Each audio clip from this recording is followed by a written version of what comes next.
what's on your wrist, a plain Jane. What up and welcome back. I'm Jane, and as always, I've got some syrup for you in the form of black news or celebrity updates. Speaking of updates, I have some additional information. There's a new development in a story that I presented to you not too long ago, whereas on January 6th, there was a 6-year-old boy who took a GUN with him to school and took a shot at his first grade teacher. As if the initial reporting of this story didn't have red flags written all over it from the household to the school, this update has additional red flags and someone's going to jail or getting a hefty fine.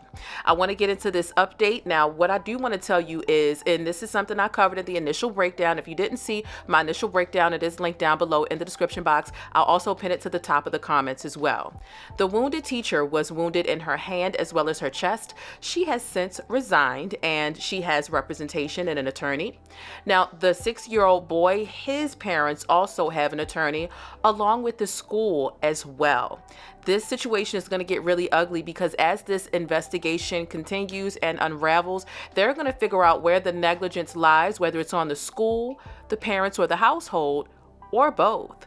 And in my mind, it lands on both of them because there were red flags in the household and there were definitely red flags and documented red flags and behavioral issues with this first grader that the school completely ignored. Let's get into this update, but y'all know, as always, hit thumbs up on the video and don't forget to subscribe for more black news and celebrity updates. Now, as we get into the update of this story, I just want to be clear. The first red flag that I saw in the initial report was the fact that the school was notified that there was a firearm in the building that was allegedly in the possession of this 6-year-old student. Apparently, during recess, he was outside and he showed it and flashed it to another student and threatened that student and said, hey, if you say anything about this, I'm going to use this on you. And the school was notified, and apparently they checked the 6-year-old boy, they checked his backpack, and they didn't find anything. But obviously it wasn't good enough because not too long after that is when shots were fired at the first grade teacher. You've got to wonder how a 6-year-old can be so good at hiding a weapon like that, on top of the fact that they were good enough to sneak it out the house, take the safety off, point, aim, and fire. I mean, the red flags are red flagging like no other. This is the definition of a red flag. That was the very first thing that I saw, on top of the fact that in my original reporting about this story out of Richmond, Virginia, I shared with you all how this boy had some extreme behavioral issues, so much so that it was mandated by the school, and mandated in air quotes, that either his mom or his dad, one of his parents, had to be present all day with the boy throughout the school day in order for him to be allowed to attend class. Now, it's unclear why the school proposed that specific discipline plan, and then the week before the shooting took place, the parents stopped accompanying the 6-year-old to school. It's unclear if it expired. Did they just lapse with attendance? That's something that is a gray area within this case right now. But it's like, come on now, if the parent has to be present all day with the child in order for the child to act right, that is a huge problem, and homeschooling should have definitely been an option, or being expelled, which can lead to homeschooling, or some sort of specialized alternative school, which really would have been the parents' only two options had the school expelled the young boy like they should have done a long time ago. But the update in this situation is, according to new documents that the wounded teacher has filed through her attorney, there's a new legal notice with some additional documentation.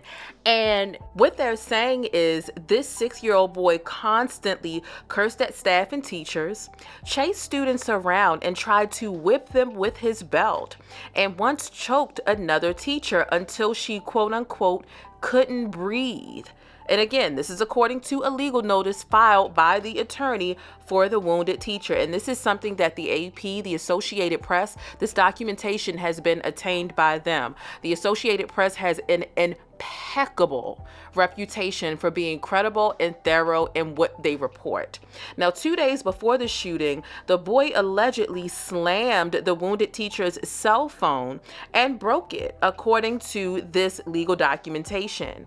He was given a 1-day suspension for that, but when he returned to the wounded teacher's teacher's class the next day after he was suspended, he pulled a 9mm handgun out of his pocket and shot her while she sat at a reading table, according to this documentation. This is a bizarre situation, and it's a sticky situation that really didn't even have to be sticky. They received all of the warning signs from the behavior leading on up into all the way to being alerted that there was a potential firearm in the building. We also have to pull in the school's protocol and their procedures when they are informed or get a tip that there may be a firearm in the building. Because here's the thing, local police in the district, they actually made a statement to really kind of separate themselves from taking any accountability for this, because they said that they never received notification about a potential firearm in the building of the elementary school. Okay, so what's up with your systems that you think that you have the wherewithal to search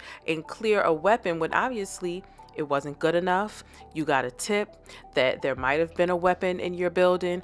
You searched the 6-year-old, you searched his locker, you didn't find it, but not too long afterwards, shots were still fired.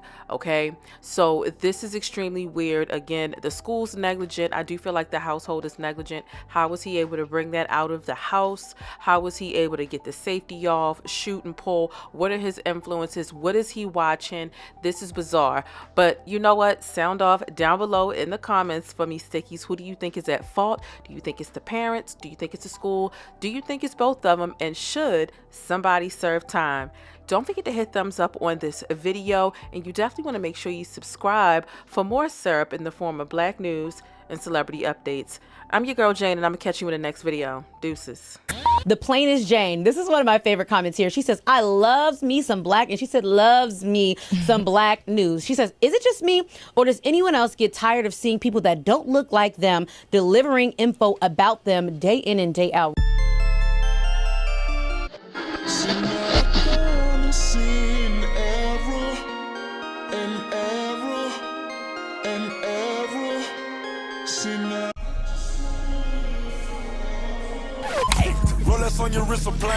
But that's it. If you want to catch more of my commentary on Black culture or vital and trending information, be sure to subscribe by hitting that little circle in the middle of the screen, or I'll catch you in one of these rectangles to the right in another video.